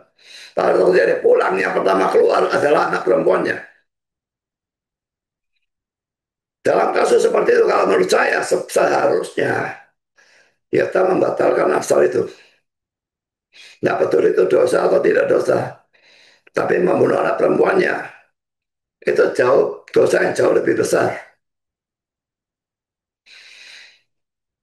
Demikian juga dengan Raja Herodes. Pada waktu Salome itu menari, dia begitu senang sehingga dia bernasar akan berikan apapun sekalipun setengah kerajaan akan diberikan. Tapi anak perempuan itu dihasut oleh mamanya, minta kepala Yohanes Pembaptis. Dan Herodes terpaksa menepati nasarnya.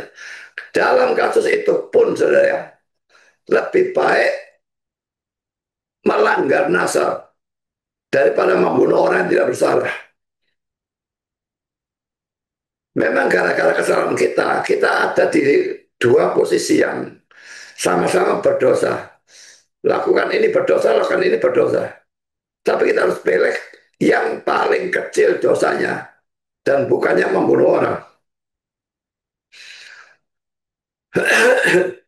Makanya nasar ini sesuatu yang berbahaya ya, kalau berjanji kepada Tuhan dan sebagainya itu dipikir dulu baik-baik, jangan sembarangan bernasar. Yang kedua, pada waktu yang menolak permintaan orang Efesus untuk tetap tinggal dan mengajar firman Tuhan, dia tidak asal memberikan alasan, tapi dia memberikan alasan yang benar. Laki-laki ayat 21 tambahan dari King James. Ia selalu mengucapkan kebenaran. Bagaimana saudara? Sekarang poin kedua, dari Yerusalem, Paulus lalu pergi ke Antioquia dalam ayat 22. Antioquia adalah gereja yang mengutus Paulus untuk melakukan perjalanan misionarisnya. Poin A, pasal 13 ayat 2 dan 3, kisah Rasul ini, semua kisah Rasul semua ini ya. Dia melakukan perjalanan misionaris pertama. Poin B, pasal 14 ayat 21, dia kembali ke Antioquia. Ini gereja yang mengutus dia. Lalu poin C, pasal 15 ayat 35 sampai 41, dia pergi lagi, ini perjalanan misionaris yang kedua. Dan poin D pasal 18 ayat 22 dia kembali lagi ke Antioquia. Lalu pasal 18 ayat 23 ia pergi lagi. Ini perjalanan misioner yang ketiga. Saudara perhatikan ya, dia melakukan perjalanan misioner itu banyak sekali kan. Itu kalau dilihat dari bentar ya, dari pasal ini ya. Ini adalah map yang keenam ini, map yang ketujuh ini perjalanan Paulus yang pertama dan kedua. Dan yang kedelapan, yang ketiga, yang kedelapan yang kita lihat ini keempat, ketiga dan keempat.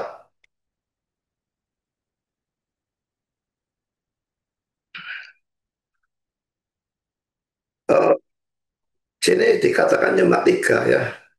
Saya tanyakan kepada ChatGPT, berapa kali Paulus melakukan perjalanan misionarisnya dan kemana saja dia memberitakan Injil dan masing-masing perjalanan misionaris itu. Ini jawaban ChatGPT. Pertanyaan ini sangat bagus dan penting karena memahami tiga perjalanan misionaris Paulus plus satu perjalanan ke Roma. Ya, ini sebagai tahanan tapi sebetulnya membantu kita melihat bagaimana Injil menyebar dari Yerusalem sampai ke pusat dunia Romawi. Berikut penjelasan ringkas tetapi lengkap dan sistematis dengan pembagian perjalanan 1, 2, 3 dan perjalanan ke Roma berserta wilayah utama dan rencana ilahi yang tampak di dalamnya. Ringkasan umum, ini nomor 1, 2, 3 ya. Dan yang ini perjalanan misionaris tahun perkiraan eh, ayat kisah para rasul, lalu titik awal dan akhir ini wilayah utama. Perjalanan pertama lebih kurang 46 sampai 48 Masehi. Jadi satu perjalanan misionaris ini 2 tahun ya kira-kira ya. Nggak tahu ini tak tergantung bulannya ya.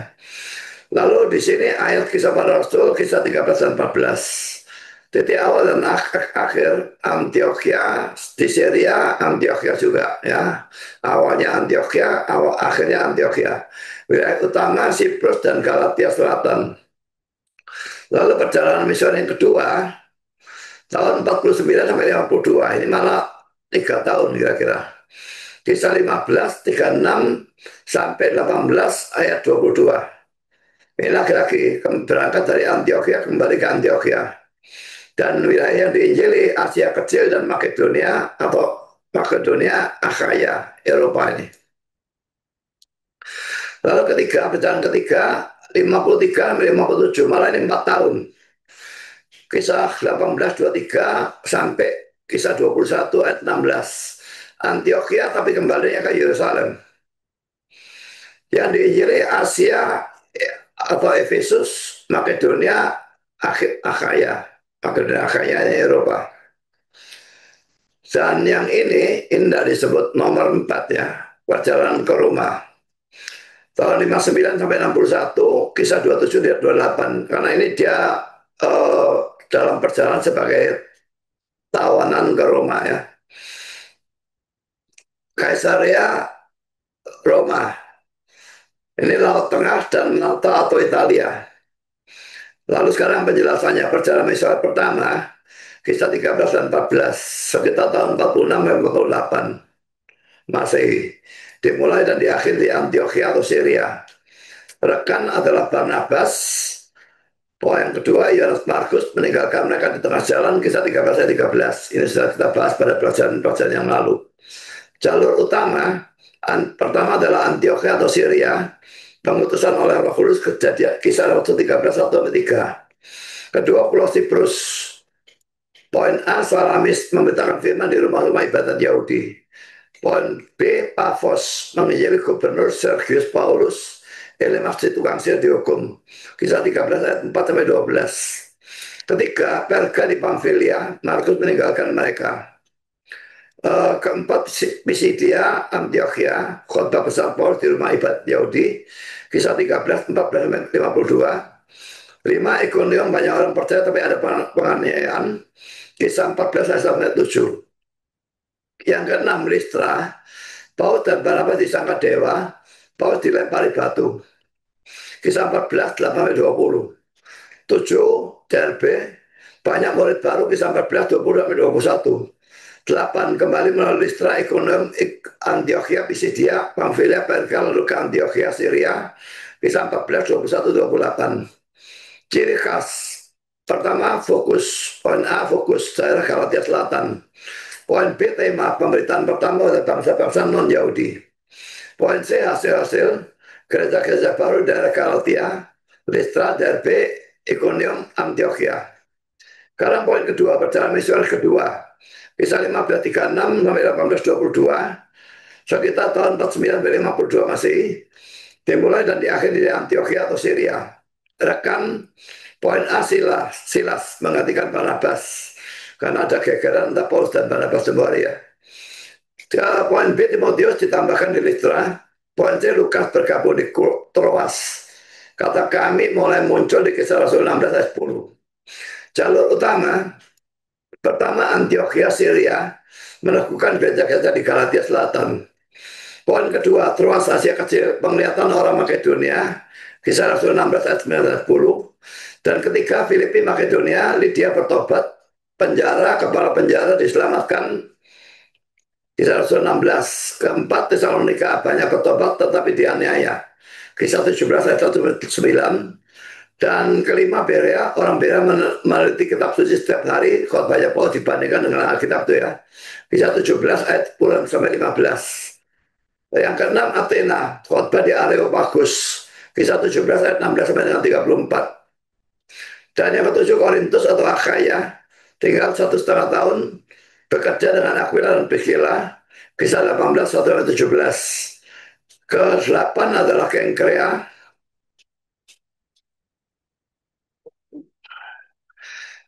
di mana dia bernasar, Kisah 18 ayat 18. Ke-9, Efesus atau Asia, sehingga singkat janji akan kembali, Kisah 18 19 sampai 21. Yang ke-10 kembali ke Kaisarea, lalu ke Yerusalem, dan akhirnya ke Antioquia. Kisah 18 ayat 22. Ciri khas. Poin A, fokus Eropa, Makedonia dan Akhaya. Kedua, poin B, tema Injil menembus benua baru, benua Eropa ini ya. Poin C, hasil berdirinya gereja-gereja penting di Filipi, Tesalonika, dan Korintus. Lalu ketiga, perjalanan misionaris ketiga, Kisah 1823 sampai pasal 21 ayat 16, sekitar tahun 53 57 Masehi. Dari Antioquia atau Syria ke Yerusalem. Rekan Timotius, Lukas, dan lain-lain, rombongan besar penginjil dan utusan kasih.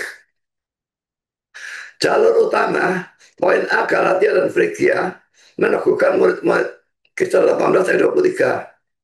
Poin B, Efesus atau dalam kurung Asia, pelayanan utama lebih kurang 3 tahun, Kisah 19. Pertama, mengajar di sekolah Tiranus. Kedua, banyak mukjizat, pertobatan besar, penghancuran jimat-jimat sihir. Ketiga, kerusuhan tukang perak Demetrius.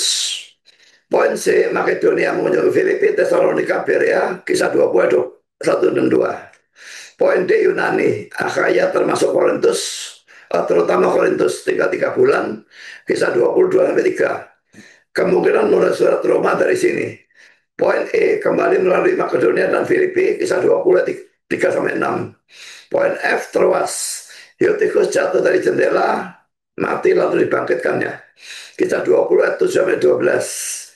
Poin G, Miletus, pidato perpisahan kepada para penatua Efesus, Kisah 20 ayat 17 sampai 38. Poin H, Tirus, Kaisarea, Yerusalem, peringatan bahwa ia akan ditangkap, Kisah 21 ayat 1 sampai 14. Dan poin I, tiba di Yerusalem, membawa persembahan untuk orang-orang kudus, Kisah 21 ayat 15 sampai 17.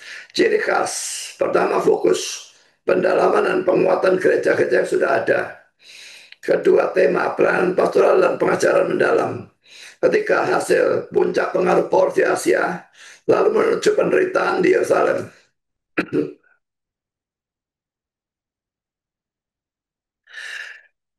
Keempat, perjalanan ke Roma dalam penahanan. Kisah 27 atau 28. Sekitar tahun 59 sampai 61 Masehi. Ini dalam penahanan ya, bukan perjalanan misioner sebetulnya. Tapi ya dalam penahanan pun yang Injili orang.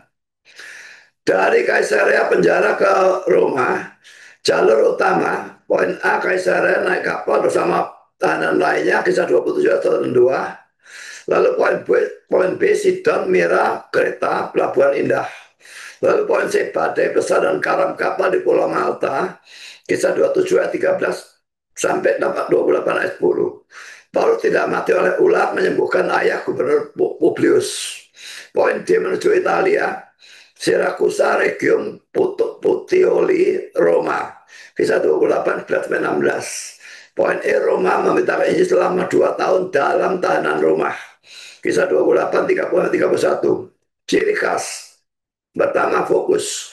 Kesaksian kepada penguasa Romawi. Kedua, tema. Injil sampai ke ujung bumi. Kisah Rasul 1 ayat 8 digenapi. Jadi ujung bumi itu, Roma itu dianggap pengenapan karena dunia yang dikenal itu adalah kekaisaran Romawi ya. Jadi dengan sampainya ke Roma, maka kisah Rasul 1 ayat 8 itu yang harus jadi saksi di Yerusalem, Yudea, Samaria sampai ke ujung bumi itu dianggap tergenapi di sini. Dan ketika hasilnya Injil masuk ke pusat kekaisaran Romawi. Kesimpulan teologis, ini aspek, ini ringkasan.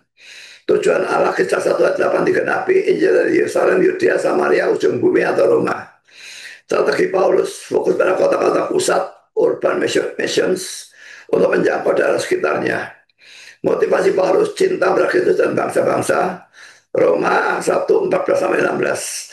Tema besar dari Antioquia ke Roma, Injil menaklukkan dunia kafir. Saya tanya lagi ya,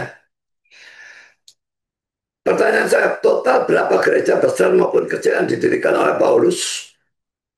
Saya perhatikan pelayanan Paulus yang luar biasa banyaknya ya. Pertanyaan ini sangat menarik sekaligus rumit. Karena Alkitab tidak pernah mencatat jumlah pasti gereja yang didirikan oleh Rasul Paulus.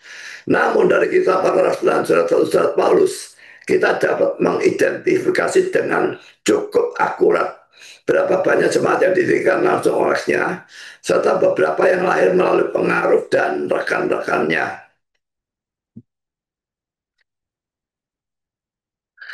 Berikut analisis sistematisnya. Pertama, prinsip dasar perhitungan. Paulus seringkali pertama poin A menjadi pendiri langsung memberitakan Injil dan membentuk jemaat. Poin B kadang meneguhkan jemaat yang sudah ada, dan poin C kadang jemaat muncul melalui rekan-rekannya di bawah pengaruh pelayanannya. Misalnya gereja Kolose ya. Kan itu kita bisa membedakan. Pertama, gereja yang didirikan langsung oleh Paulus, dan kedua, gereja yang lahir melalui pengaruhnya tidak langsung. Pertama, gereja yang didirikan langsung oleh Paulus. Poin A, gereja-gereja di Galatia Selatan. Ini perjalanan misioner pertama, kisah 13-14. Pertama, Antioquia Pisidia, kisah 13-14-52. Kedua, Iconium, kisah 14-7. Ketiga, Listra, kisah 14-8-20. Keempat, Derbe, kisah 14-20-21. Inilah 4 gereja yang menjadi dasar jemaat-jemaat di provinsi Galatia. Bandingkan Galatia 1 ayat 2 kepada jemaat-jemaat di Galatia. Jadi bukan cuma satu jemaat, tapi banyak jemaat. Ya, 4 ini ya. Jadi gereja 4. Jadi jumlah 4. Sekarang poin B, gereja di Filipi. Perjalanan kedua kisah 16. Pertama, Lydia para penjara menjadi anggota pertama. Kedua, Paulus mengunjungi mereka lagi dalam perjalanan ketiga. Jumlah 1. Poin C, gereja di Tesalonika, kisah 17 sampai 9. Terjadi penganiayaan keras tapi banyak bertobat. Jumlah 1. Poin D, gereja di Berea, kisah 17 sampai 14. Dikenal karena kesetiaan mereka meneliti kitab suci. Jumlah 1. Poin E, gereja di Korintus, kisah 18 sampai 18. Paulus tinggal 1,5 tahun di sini mendirikan jemaat besar. Jumlah 1. Poin F, gereja di Efesus, kisah 19 sampai 41. Pusat pelayanan selama 3 tahun mendirikan gereja terbesar di Asia Kecil. Jumlah 1. Poin G, kemungkinan beberapa gereja kecil di Makedonia dan Akhaya. Pertama, Paulus menyebut gereja-gereja di Makedonia, 2 Korintus 8 ayat 1 dan Filipi 4 ayat 15. Kemungkinan Filipi, Tesalonika, Berea, Dan mungkin lainnya di sekitarnya, misalnya Amfipolis, Apollonia. Kedua di Akhaya ada Korintus dan mungkin Kengkrea. Roma 16 ayat 1 dan 2 menyebut jemaat di Kengkrea. Jumlah tambahan kemungkinan satu atau dua. Jadi total yang pasti didirikan langsung oleh Paulus. Ini wilayah, ini gereja-gereja, ini jumlah. Galatia Selatan, Antioquia Pisidia, Ikonium, Listra, Derbe 4. Ya, Makedonia, Filipi, Tesalonika, Berea 3. Akhaya, Korintus, tak mungkin Kengkrea. Satu atau dua. Asia, Efesus 1. Total pasti 9 atau 10 gereja. Lalu kedua, gereja yang lahir melalui pengaruh Paulus tidak langsung. Paulus juga tidak secara langsung mendirikan, tapi melalui murid atau rekan pelayanannya muncul gereja-gereja baru. Ini gereja, ini didirikan oleh, ini keterangan. Gereja Kolose didirikan oleh Epaphras. Keterangan Paulus belum masuk ke sana, Kolose 2:1. Tapi jemaat ini jelas lahir dari pelayanannya di Efesus, Kolose 1 ayat 7. Laodikia mungkin juga oleh Epaphras disebut dalam Kolose 2:1, Kolose 4 ayat 13-16. Hierapolis mungkin juga oleh Epaphras juga, Kolose 4 ayat 13. Dan lalu di sini Titus di Kreta, Titus menata gereja-gereja di seluruh pulau, Titus 1 ayat 5. Kemungkinan hasil misi singkat Paulus. Ini ada keterangan apa-apa. Troas, Paulus memberitakan Injil di sana, kisah 26-12. Mungkin jemaat sudah berdiri. Roma bukan didirikan oleh Paulus, tapi kuat dipengaruhi ajarannya. Ia menulis surat sebelum ke sana. Jumlah tambahan pengaruh tidak langsung sekitar 4 atau 5 gereja utama. Jadi berapa total kategori itu jumlah gereja? Didirikan langsung oleh Paulus 9 atau 10. Didirikan oleh pengaruhnya tidak dalam kurung tidak langsung 4 atau 5. Total perkiraan sekitar 13 sampai 15 gereja. Catatan penting teologis. Pertama, tujuan Paulus bukan sekedar mendirikan gereja, tetapi menjadikan setiap gereja pusat misi baru. Nah, ini sesuatu yang bagus ya. Dirikan gereja dan ini diajar menginjil supaya dia bisa mendirikan gereja lain ya. Dari Efesus semua penduduk Asia mendengar firman Tuhan, kisah 19 ayat 10. Kedua, metode Paulus bersifat reproduktif. Ia membentuk penatua dan mengutus mereka, bukan hanya membangun struktur. Poin C, Efesus menjadi pusat terbesar dan terpenting. Dari sinilah muncul 7 gereja di Asia. Wahyu 2 sampai Wahyu 3, yang semuanya kemungkinan berasal dari pengaruh pelayanan Paulus di Efesus. Kesimpulan akhir, Paulus mendirikan sekitar 90 gereja secara langsung dan melalui pengaruh pelayanannya berdiri 4 atau 5 gereja lain, sehingga totalnya sekitar 13 sampai 15 gereja di seluruh Asia Kecil dan Eropa. Makanya tidak heran ya, umat seberang itu paling tidak senang sama Paulus. Karena gara-gara dia ini kekesalan berkembang paling hebat dibandingkan dengan rasul-rasul yang lain. Rasul yang lain pasti juga mendirikan gereja, tapi tidak ada yang melakukannya seperti Paulus. Makanya Paulus dibenci dan dianggap sebagai nabi palsu dan sebagainya. Dan mereka memfitnah Paulus seakan-akan Paulus itu ajaran yang bertentangan dengan ajaran Yesus dan macam-macam hal yang lain. Yang semuanya adalah omong kosong. Karena poin yang ketiga, Paulus menjelajahi Galatia dan Frigia dalam ayat yang ke-23. Setelah beberapa hari lamanya ia tinggal di situ, ia berangkat pula lalu menjelajahi seluruh tanah Galatia dan Frigia untuk meragukan hati semua murid. Sekarang ia meragukan atau menguatkan semua murid. Jadi saudara bukan hanya menginjil, tapi dalam satu perjalanan lewat sana, dia mampir lagi, dia teguhkan murid-murid di sana. Mungkin ada yang sudah menjadi dingin atau menjadi tersesat, dikuatkan semua. Jadi Paulus bukan hanya memberitakan Injil, tapi juga menguatkan orang-orang yang sudah bertobat. Sebagai penerapan saudara, kalau saudara memberitakan Injil, atau saudara melakukan pelayanan lanjutan, atau follow up terhadap orang-orang yang sudah bertobat. Banyak yang tidak memberitakan, yang memberitakan Injil, orang yang bertobat tapi tidak ada follow up. Ya, kan tuh banyak orang dari agama lain masuk ke Kristen, akhirnya mereka masuk dalam Kristen yang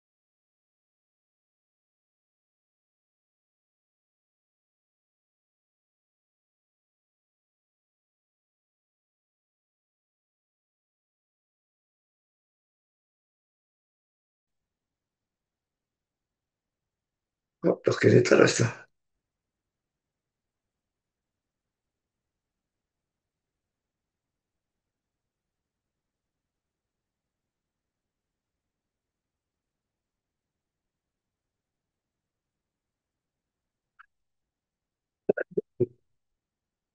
Jadi setidaknya saya tahu dua orang yang bertobat dari agama lain dan yang satu jadi Katolik, yang satu jadi Yahweisme. Tidak ada gunanya, mereka tetap akan masuk neraka, saudara. Ya, jadi karena itu kalau saudara memberitakan Injil, follow up itu penting. Diarahkan ke gereja mana, dan juga kalau bisa itu ditinjau secara berkala. Ada hubungan sekarang ada dengan ada WA dan sebagainya, itu kan gampang. Kalau dulu itu memang zamannya Paulus jelas ada cara lain untuk selain mengunjungi atau menulis surat, dan itu butuh waktu yang lama.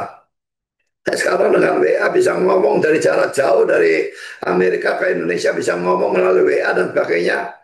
Nah, saudara, itu gampang sekali kita nginjil, lalu kita follow up melalui hal seperti itu, atau melalui Zoom, atau apapun itu bisa. Jauh lebih gampang, tetapi ini harus dilakukan ya. Follow up kepada orang-orang yang sudah percaya, supaya jangan mereka itu menyimpang dan masuk ke aliran yang sesat. Sekarang kesimpulan, ada dua hal yang harus kita tiru dari Paulus. Pertama, keaktifannya dan kerelaannya dalam melayani Tuhan. Dan kedua, kesalehannya seperti poin A menepati nasar, dan poin B selalu berkata benar. Maka saudara meniru dia, kiranya Tuhan memberkati saudara. Amin.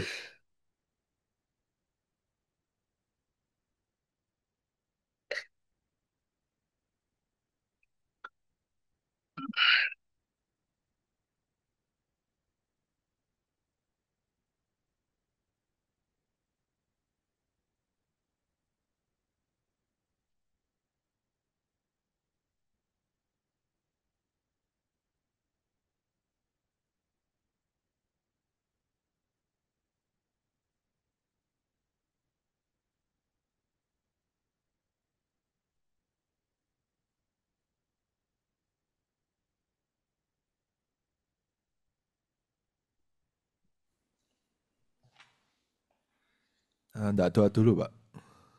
Apa? Nggak ditutup dengan doa. Oh, yes. Lupa saya. Mari kita berdoa. Bapa di surga, kami bersyukur bahwa kami sudah boleh mempelajari sebagian dari firman Tuhan, membetulkan khotbah minggu yang lalu sekaligus merevisi dan menambahnya, sehingga kami mendapatkan lebih banyak daripada minggu yang lalu. Dan Tuhan, kami melihat betapa hebatnya dan betapa giatnya dan betapa tekunnya Paulus di dalam memberitakan Injil, tidak peduli menghadapi penganiayaan dan sebagainya. Dan kami juga melihat bagaimana dia melakukan follow up terhadap orang-orang yang sudah menjadi percaya, supaya mereka yang rohaninya menurun dikuatkan kembali dan sebagainya. Kami juga melihat kesalahan Paulus dalam menepati nasar, mengenapi janji dan sebagainya. Kiranya Engkau menolong supaya kami semua juga bisa menjadi seperti dia dan menjadi orang-orang yang sangat berguna bagi kerajaan-Mu di dunia ini. Terima kasih Bapa, dalam nama Yesus kami berdoa. Amin.